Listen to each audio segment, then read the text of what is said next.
L'échiquier international, bienvenue à vous. Cessez-le-feu à Gaza, sitôt imposé, sitôt souillé du sang d'innocents palestiniens. En effet, cela n'a pas tardé, étant donné qu'une frappe sioniste a visé une zone proche des tentes de personnes déplacées à l'ouest de Dar al-Balah, dans le nord de Gaza. C'était il y a quelques heures. Cet incident, vous l'aurez compris, constitue une grave violation de l'accord du cessez-le-feu, une encartade à la trêve donc, qui n'est pas la seule depuis une semaine, comme on va le voir. Et puis nous irons aux nouvelles d'un pays tenu en tenaille dans ces chocs qui traversent le Machraq.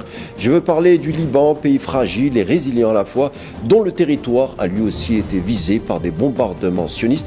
Pays des paradoxes aussi, en éternelle reconstruction, la mémoire longue et chargée. Voici le menu de votre échiquier du jour et ça commence dans quelques secondes.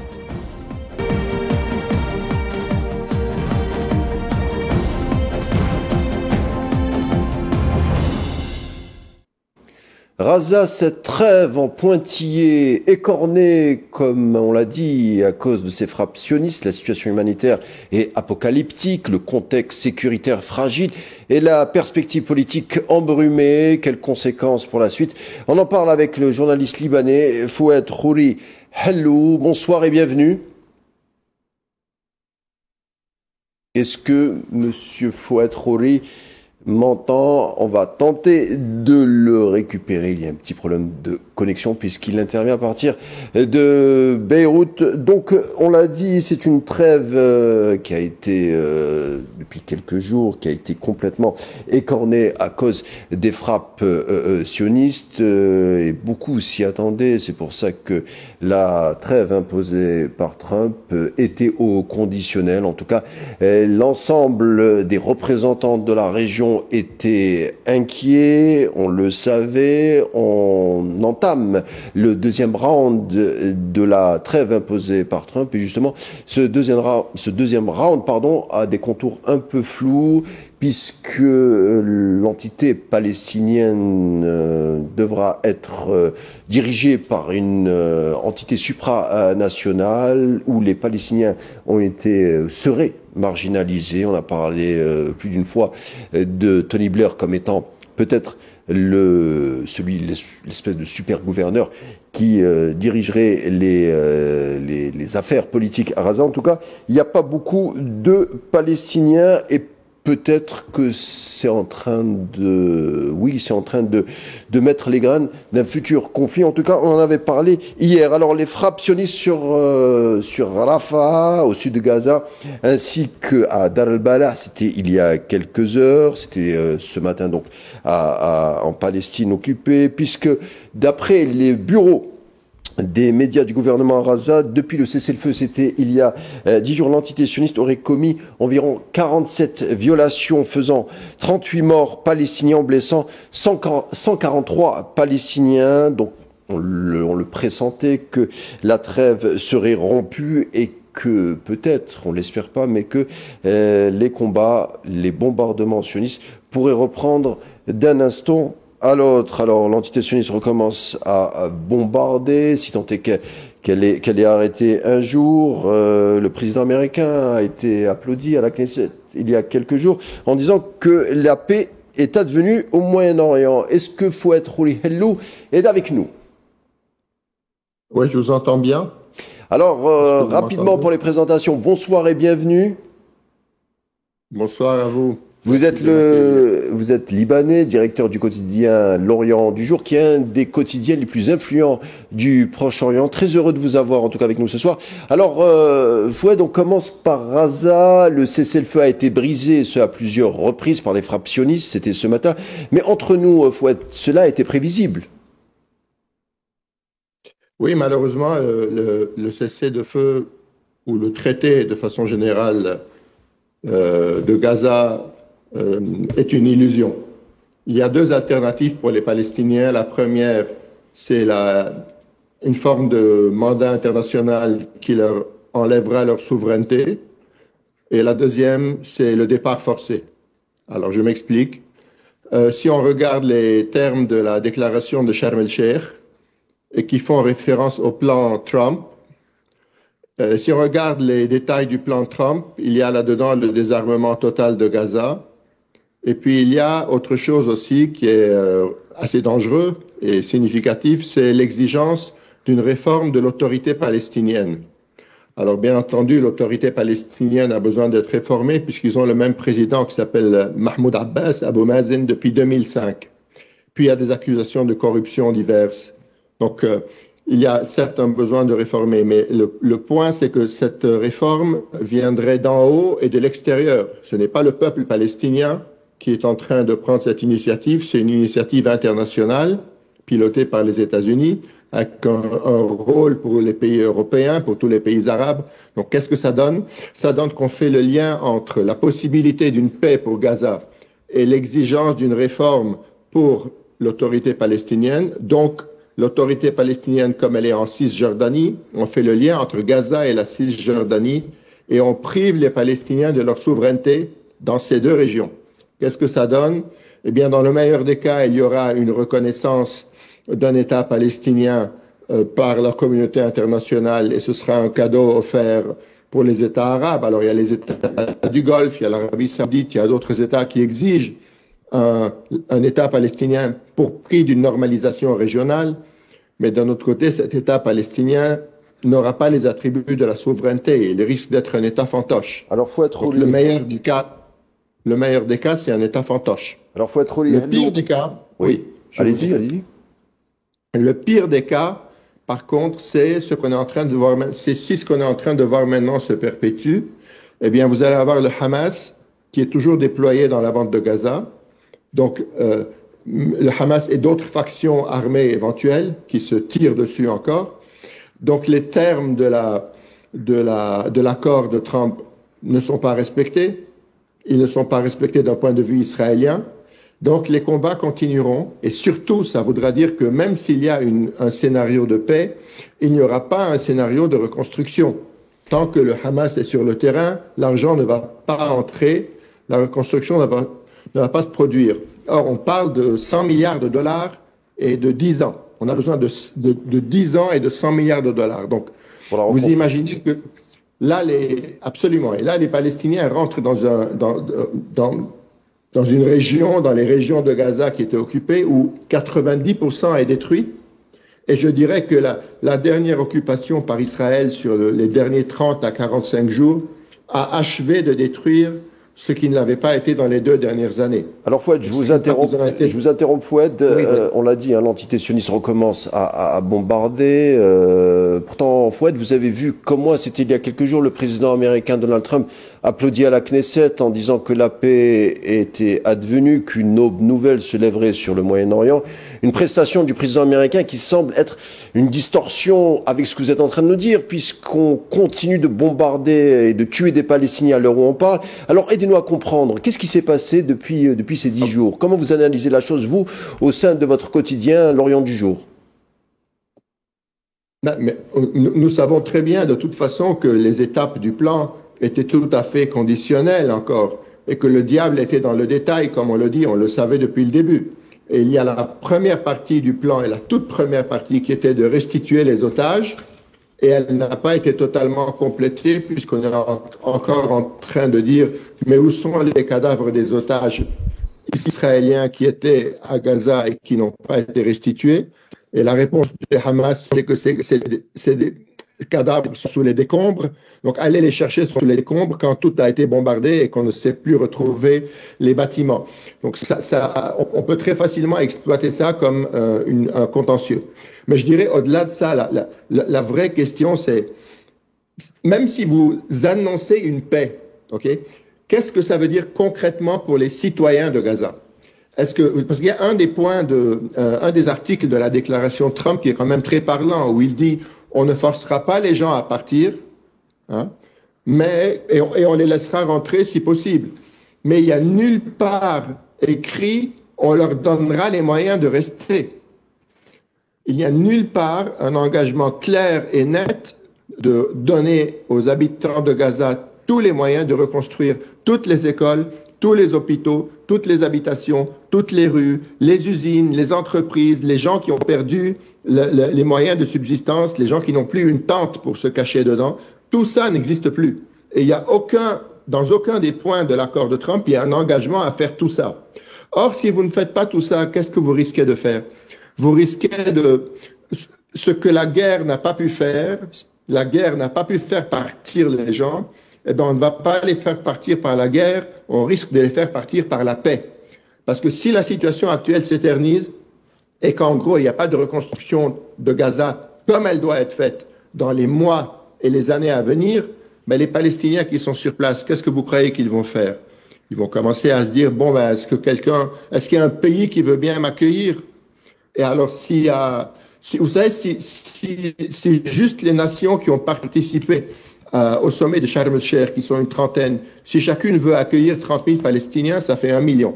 C'est la moitié c'est la moitié des 2 millions de Palestiniens de Gaza. Donc, moi, ce que je crains, c'est que ce qui se passe à Gaza, ce soit l'une des deux choses, et l'une est aussi pire que l'autre. La première, c'est la mise sous tutelle de l'entité palestinienne pour ouvrir la voie à une paix régionale. Et c'est ça le vrai enjeu. Le vrai enjeu, c'est la paix régionale.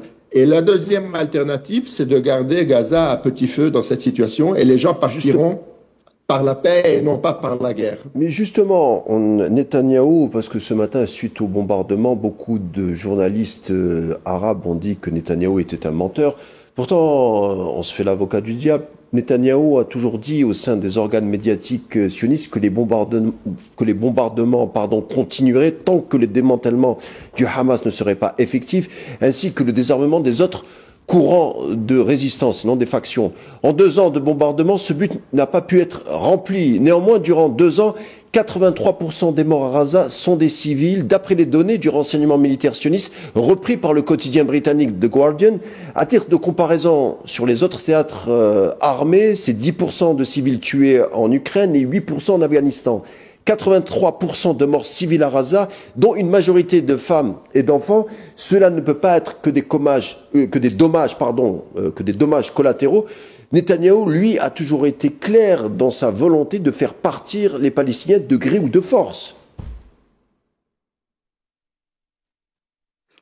Absolument. Ce qui n'est pas clair, c'est le plan de Netanyahou, c'était de mettre fin au Hamas et que le Hamas cesse d'exister. D'accord? Donc, pour ça, très clairement, soit il arrive à le faire militairement, soit il y a un accord parrainé par les États-Unis, et puis le Hamas peut partir de Gaza avec une protection américaine, par exemple. Et on sait qu'il y a eu plusieurs réunions entre notamment Khalil El-Hayya, qui est le secrétaire du bureau politique du Hamas, et M. Witkoff, qui est l'envoyé spécial du président Trump, il y a une dizaine de jours, pour parler un petit peu de ce qui allait se produire après l'entrée en vigueur du cessez-le-feu. Donc, ce qu'on a vu pour l'instant, ce qui s'est produit, c'est que le Hamas a réémergé et qu'il a éliminé toutes les forces adverses. Et le président Trump a dit, on est d'accord qu'il continue comme ça. Bon, à partir de là, qu'est-ce qu'on fait? La vraie question, le vrai problème, c'est de pacifier Gaza pour que les gens puissent reconstruire. Donc, pour ça, il faut que le Hamas s'en aille. C'est l'exigence israélienne et c'est théoriquement l'exigence américaine. Mais si le Hamas va partir, il a besoin de garanties. Il a besoin de garanties de sécurité pour ses leaders et pour ses militants. Donc, si on ne lui donne pas ces garanties de sécurité, il ne va pas partir. Donc, comment le jeu se transforme alors? Le jeu se transforme en un jeu perdant-perdant. C'est-à-dire qu'en fait, le Hamas reste sur place, mais la population palestinienne aussi paye le prix. Alors, il y a un jour... Et là, je voudrais rajouter quelque chose. Parce que ça a été, pardon, juste de dire ça. Ça a été un jeu israélien qui est très connu et que tous les médias ont repris. C'est que si vous écoutez les responsables du Fatah, qui sont l'autre branche palestinienne qui est, elle, très présente en Cisjordanie, ils critiquent fortement le Hamas en disant, mais enfin, vous avez provoqué cette destruction à Gaza, maintenant, vous devez déposer les armes et partir. Alors, le problème, c'est que, là encore, il y a une division des rangs palestiniens, donc, ni le Hamas a des garanties pour pouvoir partir, ni sa présence est destructrice dans la situation actuelle. La poursuite de la présence est destructrice pour le peuple palestinien. Selon les Américains. Il y a en même temps une division du peuple palestinien entre diverses tendances qui se critiquent les unes les autres, en particulier le Hamas et le Fatah. Tout ça veut dire que la situation est malheureusement assez pessimiste pour le futur. Mais s'il n'y a pas une... Mais on demande à déradicaliser ou désarmer le Hamas. Vous dites que le Hamas est un problème pour le peuple palestinien. Pourtant, il faut demander peut-être justement l'avis au peuple palestinien. Pourquoi on ne fait pas aussi le choix de l'autre côté? Pourquoi est-ce que les Palestiniens réclamerait pas une déradicalisation du camp Netanyahou, parce que d'après ce qu'on entend, on a un côté le Hamas qui résiste, hein, et d'un autre côté, d'après les faits, hein, d'un autre côté, quand on voit les envolées rhétoriques avec des Netanyahou, avec des Smotrich, avec des Ben Gvir, leur nom n'a pas été écorné par la presse occidentale. Trump n'a pas demandé qu'on se calme en termes de discours de va-t-en-guerre. Il y a aussi un deux poids deux mesures, il faut le dire. Alors, il est évident que ce que fait l'extrême droite israélienne n'est pas mieux. Hein. Ce que fait l'extrême droite israélienne, c'est une volonté d'expulser les Palestiniens. C'est pire, pardonnez-moi, Monsieur Hello. C'est pire, puisque elle colonise, les autres résistent.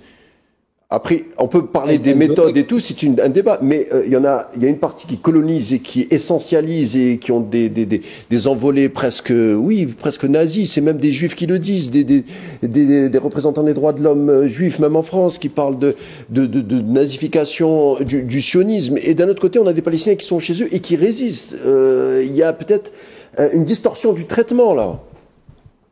Absolument, mais il y a pire que ça, là, parce que l'extrême droite israélienne veut toujours annexer 60% de la Cisjordanie, et elle allait le faire il y a quelques semaines. N'était-ce qu'une intervention particulièrement musclée de l'Arabie saoudite auprès des Américains pour les en empêcher? Mais ce que je vous dis, c'est que le danger est toujours là et qu'il concerne la Cisjordanie aussi.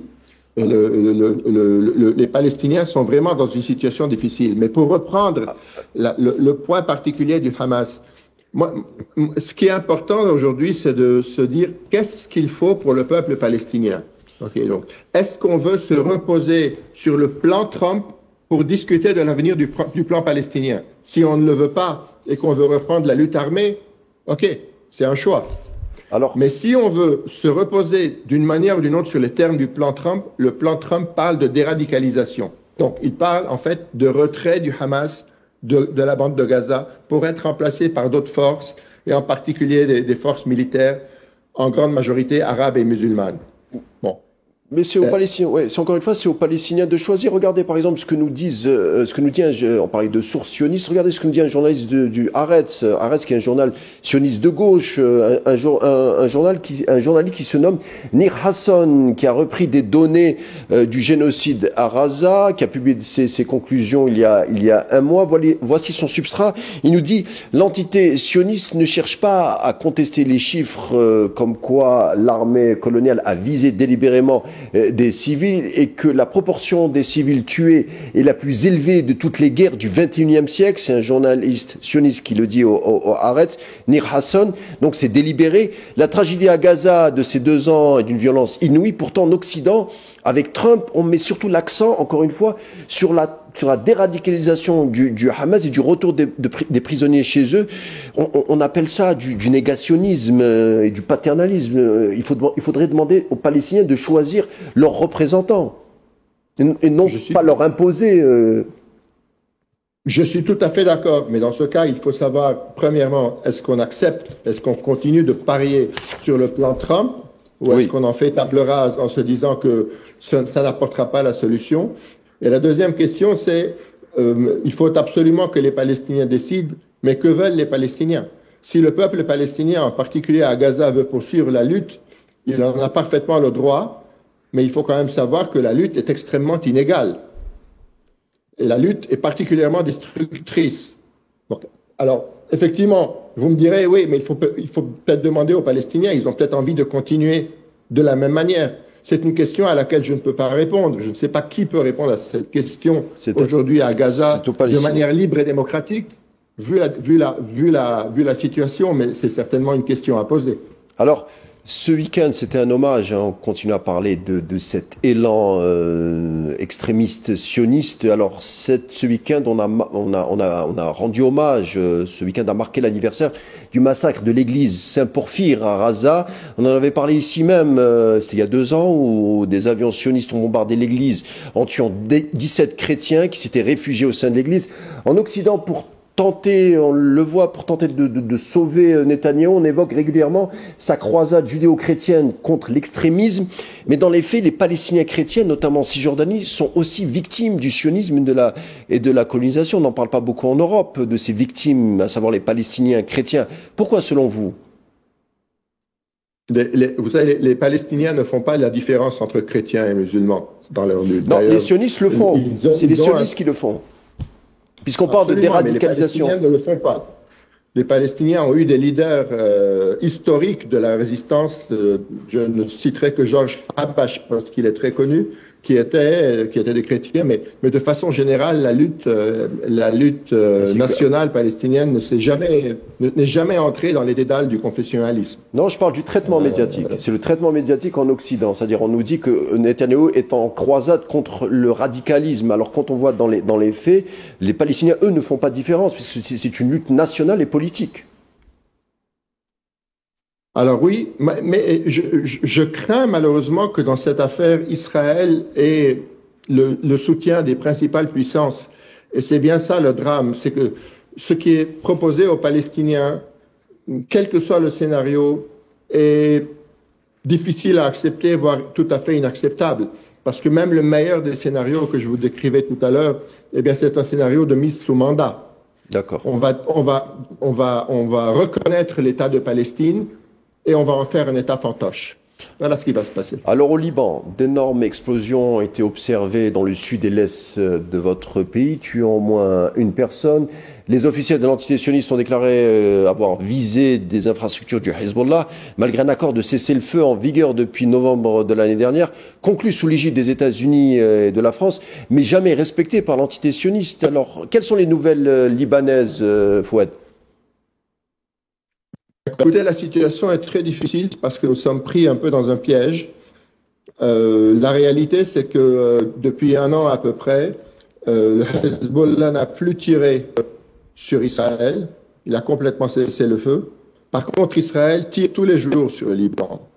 Et en réalité, la guerre ne s'est pas arrêtée, pas un seul instant. Elle évite Beyrouth aujourd'hui. Beyrouth elle-même n'est pour l'instant, et j'espère que ça durera, Beyrouth elle-même n'est pour l'instant pas bombardée comme c'était le cas pendant les 3 mois de guerre de l'an dernier, mais tout le reste du Liban est bombardé de manière massive, régulière, extensive. Le sud, le nord, la plaine de la Bekaa à l'est, la frontière avec la Syrie, tout le pays vit au rythme de la guerre. Donc ça, c'est une réalité. Il y a une montée de la pression depuis quelques semaines. Il y a une forte montée de la pression parce qu'Israël est en train a commencé à bombarder les infrastructures civiles de reconstruction. Donc, toutes les sociétés qui fabriquent du béton, toutes les sociétés qui ont des tracteurs ou des machines de construction sont en train d'être systématiquement détruites, bombardées, rasées. Donc, on parle de centaines de millions de dollars de dégâts, ce qui est pour un tout petit pays comme le nôtre, c'est colossal. Donc, en fait, ce qui est en train d'être fait, c'est qu'il y a une destruction des capacités de reconstruction du Liban Sud. Donc, on est en train de nous dire, si vous ne voulez pas... Et en parallèle, il y a un discours américain, mais ça commence à devenir un discours de beaucoup de monde au Liban qui dit il faut commencer à envisager des pourparlers directs avec Israël. Donc ce qu'on nous dit, c'est, soit vous négociez avec Israël directement, et là vous ne savez pas où est-ce que la négociation peut vous entraîner. Elle peut vous entraîner vers des endroits où vous n'avez pas envie d'aller peut-être. Soit vous le faites, soit vous allez être soumis à un bombardement de plus en plus intense, de plus en plus large, qui va viser des infrastructures de plus en plus civiles. Et vous ne savez pas comment ça peut s'arrêter. Donc évidemment, c'est quelque chose de très dangereux pour le pays. Alors le gouvernement libanais a pris une position de principe qui est de ramassage des armes du Hezbollah pour ôter à Israël le prétexte de bombarder le pays. Malheureusement, le Hezbollah, lui, n'accepte pas. Alors, il y a 2 raisons pour lesquelles il peut ne pas accepter. Il y a soit la main iranienne qui serait toujours là, Mais il y a aussi une forme de légitimité qu'il faut reconnaître, c'est-à-dire la communauté chiite, dans son esprit, a un historique extrêmement troublé, un historique de persécution, un historique de bombardements, de conflits avec Israël. Et de manière générale, c'est une région, vous savez, le Proche-Orient, où il y a beaucoup de problèmes communautaires. Donc, venir comme ça ôter à une communauté ses armes d'un coup, ce serait tout à fait souhaitable dans l'absolu de concentrer toutes les armes aux mains de la légalité. Mais dans les faits, c'est compliqué à faire. Parce que de la même manière que les chiites sont armés, les autres communautés sont armées. Mais comment aussi. faire confiance? Et c'est la même chose en Syrie. Mais comment faire confiance à Netanyahou et consorts en disant déposez les armes et puis les bombardements s'estomperont? On le voit depuis quelques années. Le Hezbollah a été un mouvement de résistance, quoi qu'on puisse dire, hein, quels que soient les courants. Au-delà je parle vraiment de la chose nationale libanaise. Quand Israël bombardait le Liban, on a vu des mouvements de résistance qui émanaient surtout du Hezbollah. C'est-à-dire, pour les Israéliens, il faut se désarmer pour les laisser faire ce qu'ils veulent faire, c'est-à-dire le grand Israël. On ne peut pas leur faire confiance. Vous avez tout à fait raison, c'est une très bonne question, parce que la question qui est posée aujourd'hui, c'est est-ce que le Liban Sud est en train d'être traité comme Gaza? Voilà. C'est-à-dire, l'alternative, c'est vous vous soumettez complètement, ou bien vous serez détruit. C'est ça ce qui se passe à Gaza. On essaiera, Fouad. Et est-ce que la même... On essaiera, Fouad, d'en parler pour une prochaine émission. Malheureusement, le temps arrive à la fin. C'était passionnant. On vous réinvitera pour parler spécialement de la situation du Liban qui nous intéresse et surtout qui suscite ici beaucoup d'inquiétudes et beaucoup d'intérêt. Merci, Fouad Helou, d'avoir été Fouad Khouri Helou, d'avoir répondu présent. Vous êtes directeur à l'Orient du Jour. Je vous dis à bientôt et encore merci. Merci à vous. L'échiquier international est terminé pour aujourd'hui. Bonne suite des programmes sur Al 24 News et on se dit à demain.